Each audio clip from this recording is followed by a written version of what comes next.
कि सत्ता में चाहे कांग्रेस रही हो, चाहे जदयू रहा हो, चाहे आरजेडी रहा हो, जो भी वहां रहा हो, हमेशा अति पिछड़ों के साथ धोखा हुआ है। ये आंकड़ा जो सामने आया है, प्रदेश बड़ा है तो प्रदेश में बंटवारा, हम भी उसके पक्षधर हैं कि प्रदेश बड़ा प्रदेश है। उसको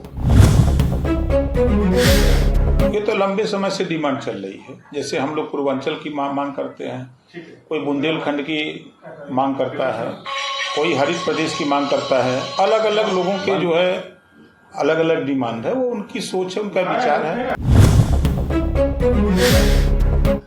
36% आबादी वालों को लंबे समय से नीतीश जी, लालू जी धोखा दे रहे हैं। लेकिन हम रजवार, राजवंशी, राजधोक, भौर, राजभर के बीच में हम बड़ी संख्या में घूम रहे हैं। 29 जिले में इसकी आबादी है, 38 जिले हैं। अब 29 जिले में अगर इसकी आबादी है तो इसका आंकड़ा नहीं के बराबर क्यों आ गया?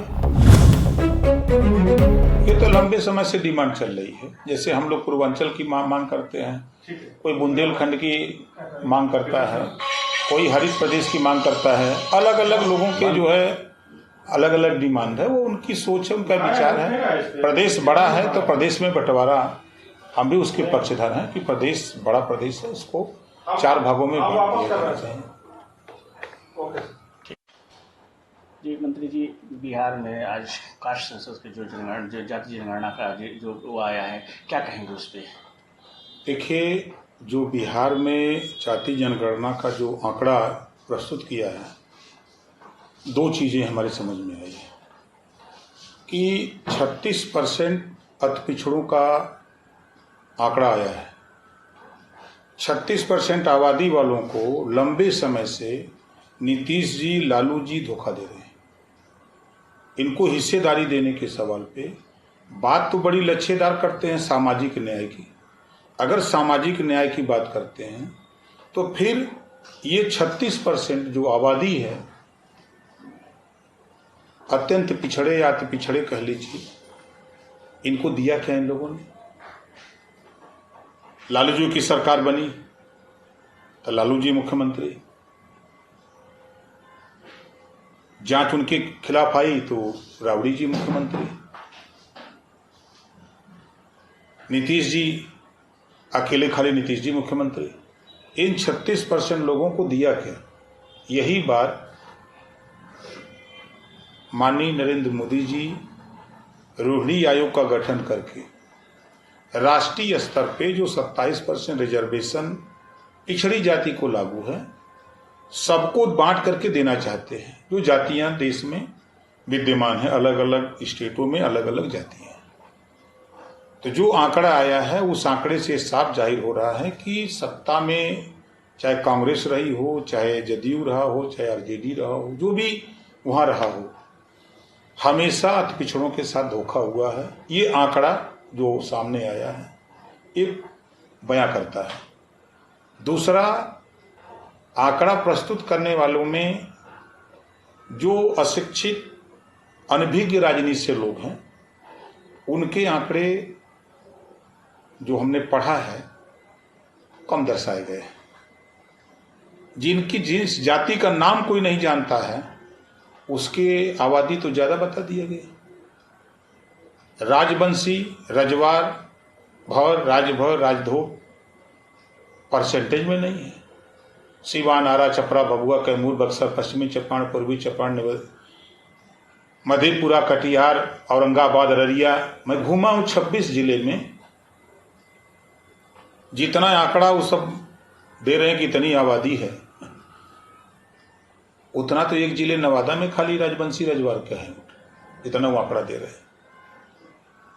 हम लगभग वहां 29 जिले में कार्यक्रम कर चुके, आज भी कार्यक्रम हुआ है वहां। तो कहीं ना कहीं जो आंकड़ा इकट्ठा करने वाले लोग हैं, वो जो जातियां राजनीति में अछूती रही हैं, उनको जो मर्जी आया है जोड़ करके उसको दूसरे में एडजस्ट कर लिया गया है। जैसे जो राजनीति में जातियां एमएलए एमपी बनती आई हैं, वो जो अति पिछड़ी अति दलित जातियां हैं उनकी आबादी को अपने में जोड़ के बताते हैं। अब जैसे जो आंकड़ा आया है उसको हमने देखा तो कुल मिला जुला करके जो 36% अति पिछड़ों की आबादी आई है, इनके साथ सरकारों ने धोखा किया। सामाजिक न्याय की बात करने वाले लालू जी, नीतीश जी, कांग्रेस जी भी उनके साथ। क्या इस 36% में से किसी जाति को इन लोगों ने सीएम की कुर्सी पर सामाजिक न्याय के दायरे में लाने का प्रयास किया? नहीं किया। अति पिछड़ों के साथ हमेशा धोखा हुआ है, धोखा हो रहा है। उसी बात को लेकर के मैं फिर कह रहा हूं कि माननीय नरेंद्र मोदी जी, जो रोहिणी आयोग का गठन हुआ राष्ट्रीय स्तर पे, जो उपेक्षित जातियां हैं, वंचित जातियां हैं, शोषित हैं, उनको हक दिलाने के लिए जो रिजर्वेशन लागू है पिछड़ों को, वो 27% का लाभ कुछ जातियां उठा रही हैं, जिसका जाति आंकड़ा जो आया है बिहार का प्रदर्शित कर रहा है। तो राष्ट्रीय स्तर पे वंचित शोषितों को वो आरक्षण का लाभ सामाजिक न्याय के दायरे में लाने का प्रयास हो रहा है। अभी जो किया गया होगा बिहार में जो हुआ है उसके लिए कितना सही मानते हैं उसको आप? देखिए, हम जो आंकड़ा प्रस्तुत है उसमें हम दूसरी जाति को तो नहीं कह सकता हूँ, लेकिन हम रजवार, राजवंशी, राजधोक, भौर, राजभर के बीच में हम बड़ी संख्या में घूम रहे हैं। 29 जिले में इसकी आबादी है, 38 जिले हैं। अब 29 जिले में अगर इसकी आबादी है तो इसका आंकड़ा नहीं के बराबर क्यों आ गया? मैं सीवान में कार्यक्रम करता हूं, 8 विधानसभा, 8 में 20,000, 25,000, 30,000 वोट है, 40,000 तक। मैं नेवादा गया, नेवादा में अभी कार्यक्रम किया, 10,000 की भीड़ थी। तो 10,000 की भीड़ अगर हम देखें तो 50,000 वोट तो वही प्रदर्शित करता है। 16-17,000 वोट मोतिहारी में हमने देखा भीड़ हुई। तो अगर हम उसको 10,000 की भीड़ मान लें तब भी 50,000 तो वही वोट हो गया।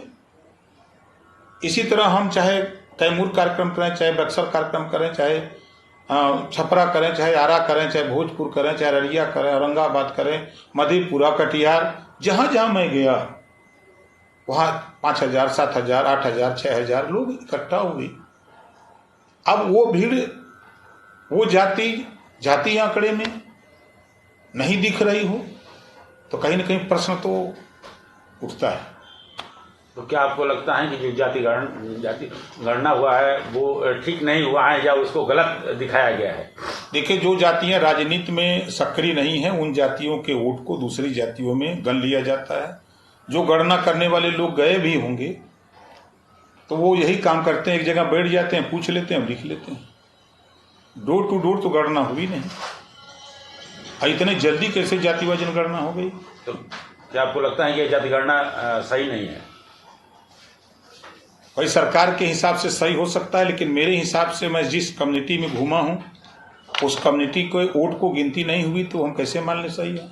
हमसे जुड़े रहने के लिए हमारे YouTube चैनल को सब्सक्राइब करें और नई वीडियो की नोटिफिकेशन के लिए बेल आइकॉन को दबाएं। अगर आप ये वीडियो Facebook पर देख रहे हैं तो लाइक जरूर करें और ज्यादा से ज्यादा शेयर करें। धन्यवाद।